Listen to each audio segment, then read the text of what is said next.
10th of February 25. It's Tuesday, and just all the parties are going sort of, what would I call it?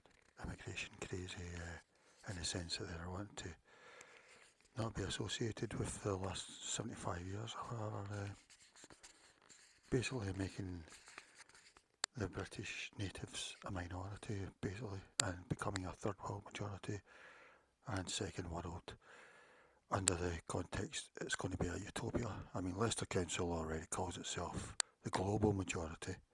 They don't call themselves the global south majority, which is when people are looking for money for these countries, say reparations of any sort, they call them the global south. That's what. And I think Westminster Council calls itself the global south as well. No, the global majority anyway. Um, yeah, so we've got Keir Starmer here, the Labour Prime Minister. Too many people are able to come to the UK and work illegally. We're putting an end to it. So he's talking about, well, is he talking about legal immigration? I'm not sure actually, because yeah, well, he's talking about legals, I guess, but that's not good enough anymore. You've got to talk about legals as well, I would say. But this is all coming about because in the January polls, Reform have topped the January polls. It's now a three-horse race, and Reform are looking like the ones that are pulling away. They've sort of come back only slightly. They're still sort of joint first, but they've come back about. They were 4 points up in one.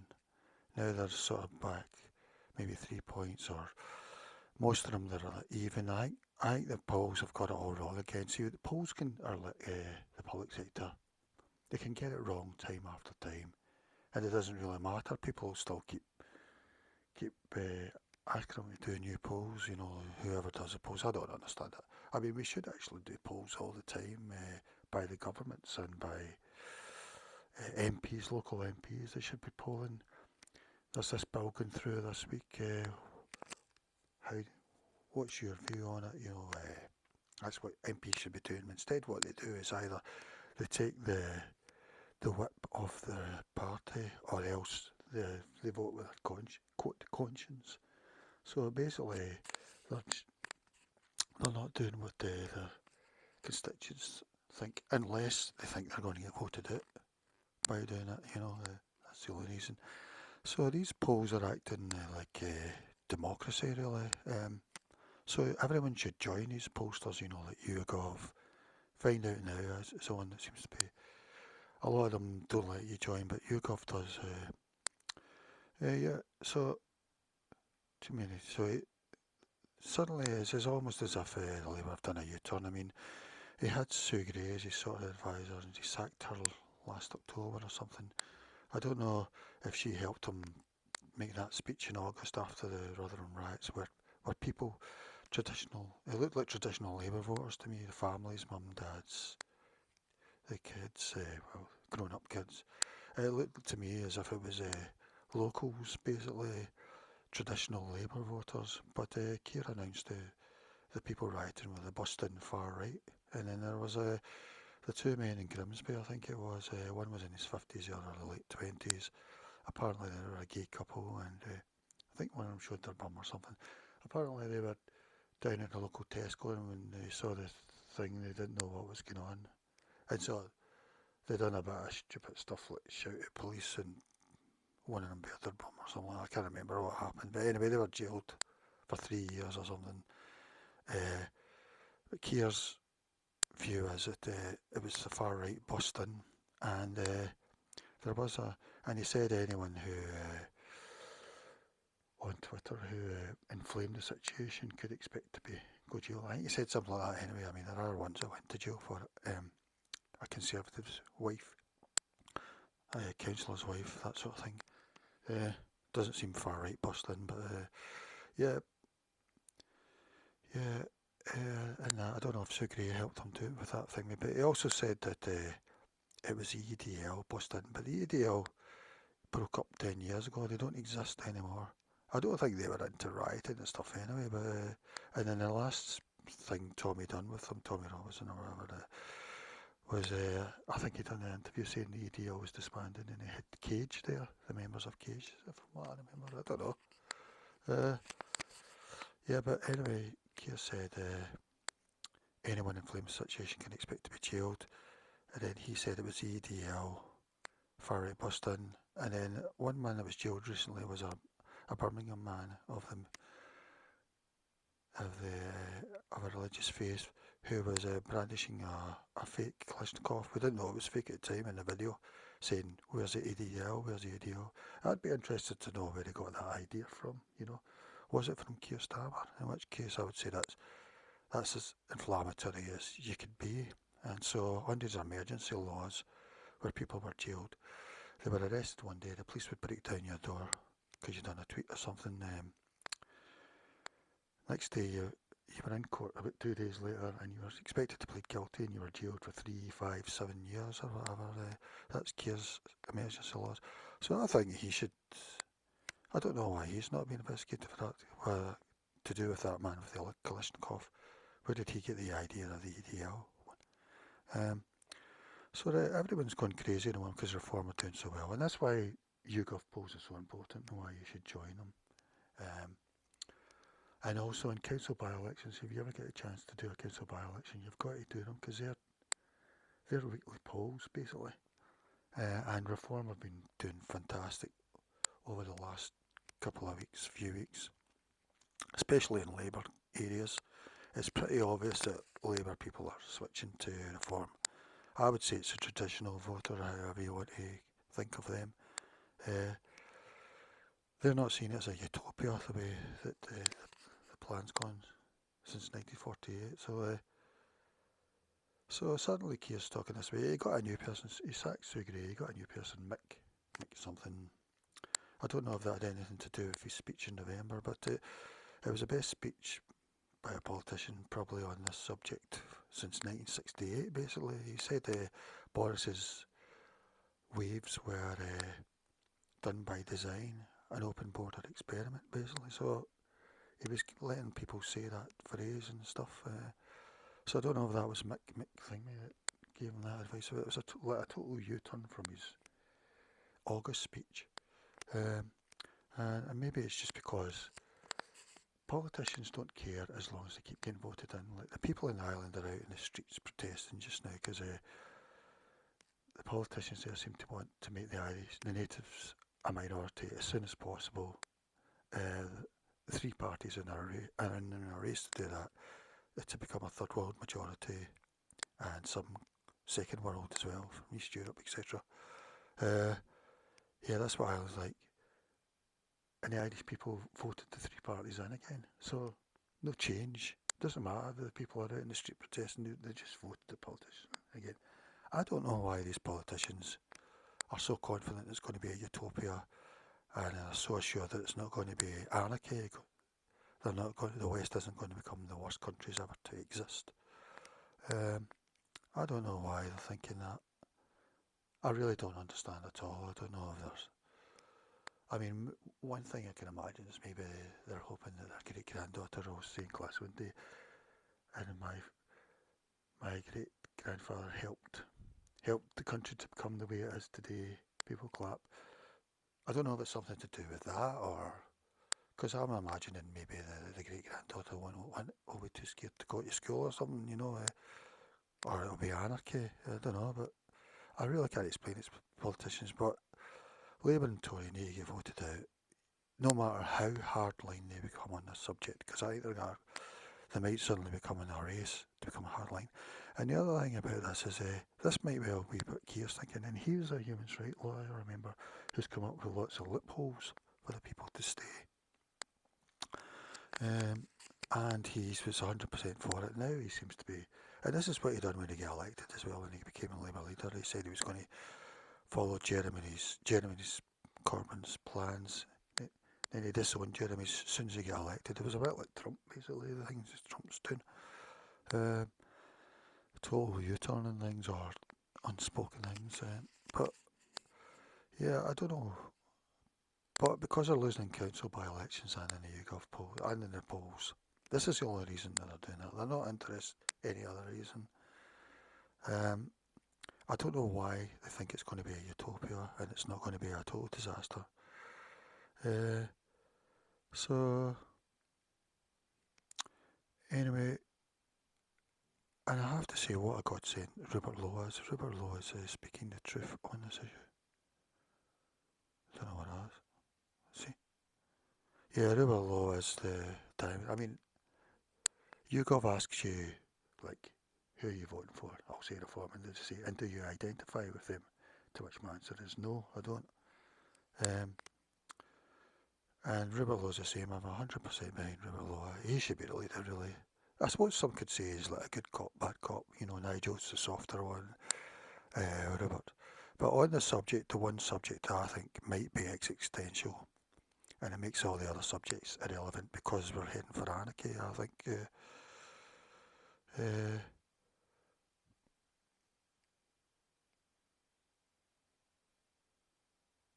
here's someone who wrote, a teacher who wrote, we are taking refugees, asylum seekers on a weekly basis, mainly from Afghanistan, Albania and some African countries, all living in local hotels nearby. The school is being expected to pay for uniform and equipment.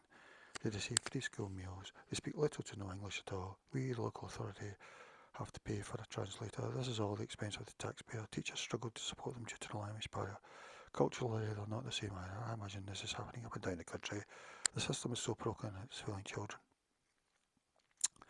But Rupert's banging on about this. And the other thing I like about Rupert is, as well, is people don't seem to realise that parliamentarians is a part-time job. If that, you know, they're there maybe from 12 o'clock to maybe 10 o'clock on a Monday. That's from a bygone thing. I don't know how long they're there on a Tuesday. It starts at 12, basically. Probably gone about 5 if they're there at all. Most of them aren't there. A lot of the times. They're all there maybe for Prime Minister's question time on a Wednesday, 12 o'clock. A lot of them, they might head home after that, basically. Thursday, some might hang around, others have head home. Friday, most of them are back home. And Rupert's showing this up because he's turning up all the time, he's asking questions all the time. Basically, he's acting the way a parliamentarian should use the parliament. You know, to them, he's probably a total nuisance, to all of them. And it might even be embarrassing his own party, the Reform, but it's a relief because this is what I've thought for years. Not only is it a part-time thing, Parliament, it's also, they've got the uni holidays plus the school holidays. In Scotland, they've got the Scottish school holidays plus the English school holidays. In Scotland, I think they're allowed about 2.5 days a week. Starts at 12 again. That's if you want to turn up. Because as George Garley said, most of these MPs, they don't know what to do when they're in Parliament. It's not like they're told, right, you need to turn up for every bill.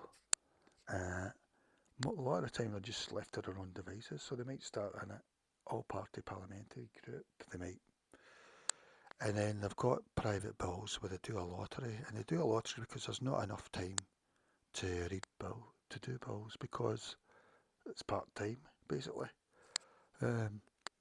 So Parliament should actually be 24/7, 365 days a year, and if that means you need to have 2 or 3 MPs, then so be it. But they should be there every moment of the day doing laws, unless no laws need changed. If no laws need changed, then they don't need to be there. So, and the Holyrood's even worse, and the Welsh Parliament will be even worse when it comes to part-time and the uni holidays, school holidays, etc., etc. So here's Rupert talking about something else. Personally, I'm not bothered, but I've just, on one issue I'm focused on. I mean, this I regard wokeness as supreme whiteness because they don't seem to be in favour of FGM or something, you know, which is now a British tradition since 1948, and also we can't be far off where a male MP is going to support it. We've just had a male MP saying that cousin marriage isn't that bad, we shouldn't make it legal. I mean, to most native females, they would say, oh, well, you don't need to make it illegal because no, we're not going to do it. Well, that's not the case in New Britain. Some communities, it's the majority, and it's got genetic things. So we've had that, and he was one of the new group of 4 that are, quote, independent. They all happen to be of one religion, and it looked like they were going to form a party of some sort, but they haven't yet. And also So maybe he's just testing the water for the female native voters to get used to how it's going to go as they become a minority, you know. Uh, yeah, they are the real opposition, you know. But I mean, I've no interest in reform. I would rather vote for paper candidates, apart from what Rupert's saying, really. There's an Overton window shift on this one issue, which I think might be existential if you don't think it's going to be a utopia. It's okay to predict it's going to be a utopia. Nothing will happen to you. But if you're a bit worried about it, God knows what can happen to you, you know, with Stasi police and stuff. But you're not allowed to use I would say you're not allowed to use your logic or anything, you know, to predict. You can use your logic for anything else, any other thing. And here's Rupert again. I couldn't care less if deportations are cruel. I care about the safety of the British people, particularly women and children. So here's somebody saying the right thing. It's totally mucking up the Labour's online laws or whatever. And I heard something like Labour might be scrapping their online law, which was going to be really Stasi-like. And it was going to be ultra woke apart from Palestine, probably. I don't know, it might not be going through now. I don't know. I mean, they'll get it wrong, that's all I can be sure of. Whatever they do. Here's Rupert self-identifying as a donkey. I mean, I'm not a fan of Rupert. I wouldn't want to work with him or do business with him or anything, but as a battering ram, he's fantastic because our parliament's so skewed the wrong way. So he's fantastic on this. He's really, he is in the Hall of Fame as far as I'm concerned. The Hall of Fame. Yeah, and one of your few ways that you can show your thinking about this single issue is by voting reform at a council by-election if you've got one. And this week there's 3 Labour defences, Barnet, Turfane and Warwick. If they all went reform, it would be outstanding. I mean, Keir's going to ultra panic then. And the other thing I meant to say about Keir is I'm guessing he doesn't have the support of his cabinet or his MPs. I guess they're all the opposite. They all want the natives to become a minority far sooner than already, which is going to be pretty soon. Yeah, they want to be a global majority far, far sooner. So they probably all hate Keir. So don't take any comfort from Keir saying all this, because he's probably hated by his own MPs and cabinet. I think he'll get removed. And I think if the ruling party gets under 10% of the vote in a YouGov poll, say, there should be an election, general election called, because at the moment Labour are about 25%, 23%. They won on 33%, which I think was the lowest ever, possibly. They just don't have a mandate, you know. They're showing up that our electoral system isn't fit for purpose. I mean, they get 66% of the seats because they got narrow wins in a lot of places all over Britain. I don't know why the Northern Wall voted them in again, but they're only at 25% now. They're probably thinking, Keir's probably thinking, we'll get the native voters back again. You know, they're going through a phase. I don't think the native voters are coming back. You know, reform's going to be the native vote, basically, as an Overton window shift, because they're not good enough on this issue either. Yeah, so they're an Overton window vote, a protest vote. You've got to vote reform. You can't. LabCon have caused this disaster. I don't know why. But I'm not sure what they're thinking. So you've got 3 Labour defences this week. We'll find out Thursday. Apparently there's a vote tonight. I don't know why. In Pembrokeshire and Wales. It's a Conservative defence, so that'll be interesting to see if Reform win that. That's Wales. Lib Dem defences, Eastern Berkshire and Stevenage. So let's hope that Reform can win most of those seats, or do really, really well. And that'll make Keir panic. It'll make the Tories panic, because Kemi Badenoch said she wasn't going to make any policy announcements for a long time, because quite often the ruling parties steal a lot of their policies. She said she wasn't going to that, and then suddenly she rushed one out last week about illegal migration, saying she's going to make it a lot tougher. It looked as if it was watered down, but I mean, it's going in the right direction, but she doesn't believe in keeping the native Brits a majority, really. She believes in global majority, really, for Britain and the West. So really, I've no hope for her. Robert Jenrick could have really run. I'm not really sure why the Conservative members voted for her over Jenrick. Jenrick was the one, was obvious. And here's another Westminster vote. This is opinion this time. This is from February 9th. Labour 27%, Reform 26%, Tories 22%. So now we're just to a three-horse race. It's unbelievable. Like Reform 2 years ago, it was difficult to even get to pick them in these polls. Everyone should join these things, so you can join opinion. I don't know, Lib Dem, Green and SNP votes still seem to be holding up. I can't understand why. I mean, Green may be getting a chunk of former Labour votes that were a religious grouping. They may be getting them now, so I don't know. Yeah, so what else we got here?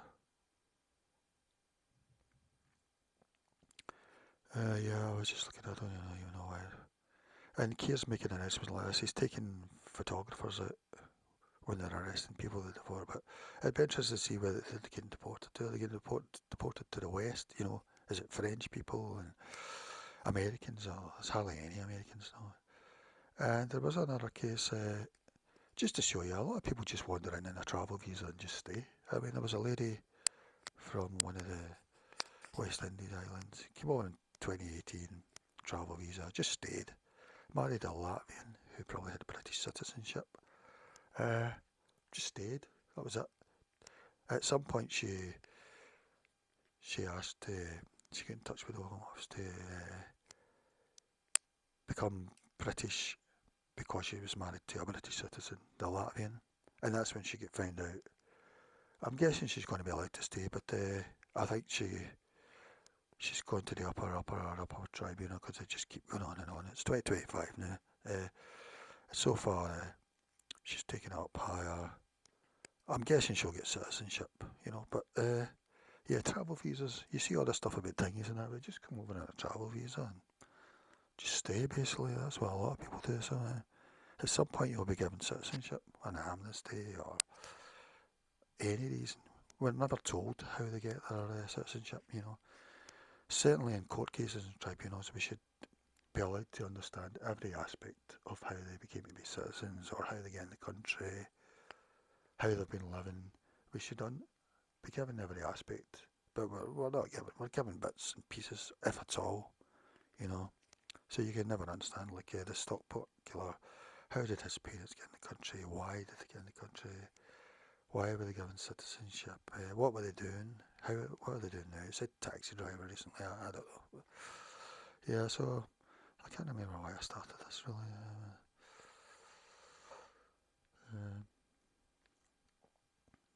That's how I see it really. I know that the Greens are very anti-invasive species into Britain, like grey squirrels and knotweed and things like that. Greens are very, very tough on those things. Palm trees probably as well, but the other things it doesn't apply. Yeah. And then there was an Albanian who was arrested for having 300k in his car, and he came in illegally. He never said where he got the money. They think he got it illegally. But he's not being deported because his son doesn't like the chicken nuggets in Albania are available. And this is the kind of thing that Keir used to represent as a lawyer, human rights lawyer, It'd be interesting to know if Tony Blair has any kind of confidence in him. There was something that said in the past that he thought Keir was another human rights weakling or whatever, I don't know, but it would be interesting to know. But now Keir's a hard man on the thing. Last August he was arresting anybody who'd had a thought about being nervous about it, and now he's the one saying open border experiment or something, The Boris waves, which were the highest ever. Yeah, and there's something to remind him that the government said, think before you post. Yeah, so that's all I've got to say for now.